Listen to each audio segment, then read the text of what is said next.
कल्पना कीजिए, चारों ओर बर्फ से ढके पर्वत, ठंडी हवाओं से गूंजते घाटी के स्वर और बीच से बहती गंगा की निर्मल धारा।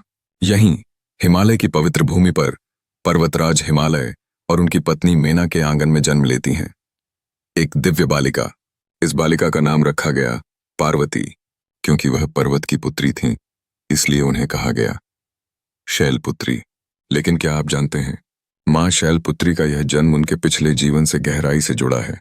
पुराणों में कथा मिलती है, सती, जो भगवान शिव की अर्धांगिनी थीं, उन्होंने अपने पिता दक्ष प्रजापति के यज्ञ में अपने पति शिव का अपमान सहन न कर पाते हुए अग्निकुंड में कूदकर अपने प्राण त्याग दिए।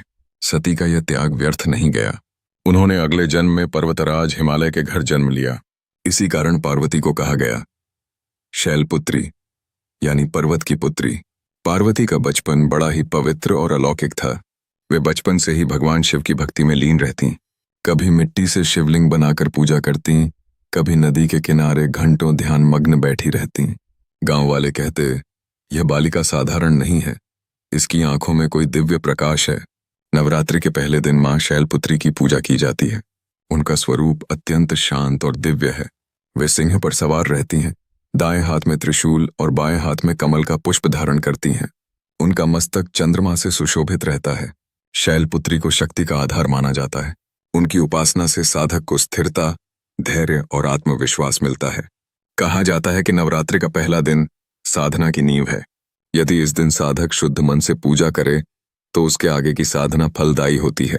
भक्तों का विश्वास है कि मां शैलपुत्री की पूजा से जीवन में स्थिरता आती है, मन में दृढ़ संकल्प जागृत होता है, भय और असफलता दूर होती है।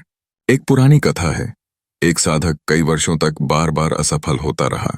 उसने मां शैलपुत्री की आराधना की और उसके जीवन में ऐसा परिवर्तन हुआ कि वही साधक एक महान योगी बन गया। यानी मां शैलपुत्री का आशीर्वाद साधक को जीवन की पहली सीढ़ी चढ़ने की शक्ति देता है। नवरात्रि का पहला दिन केवल पूजा का दिन नहीं है, यह हमारे भीतर के मूलाधार चक्र का प्रतीक भी है। जब साधक मां शैलपुत्री की उपासना करता है तो उसके भीतर की सुप्त शक्ति जागृत होने लगती है। इसलिए कहा गया है, मां शैलपुत्री के बिना साधना अधूरी है। इस प्रकार मां शैलपुत्री की कथा हमें यह सिखाती है कि हर यात्रा की शुरुआत धैर्य और स्थिरता से होती है, और यही पहला दिन साधना की नींव रखता है। लेकिन यह तो बस आरंभ है, क्योंकि दूसरे दिन मां प्रकट होती हैं ब्रह्मचारिणी के रूप में। वह रूप इतना कठोर, इतना तपस्विनी है कि सुनते ही आप दंग रह जाएंगे। आइए अगले भाग में जानते हैं मां ब्रह्मचारिणी की अविश्वसनीय कथा।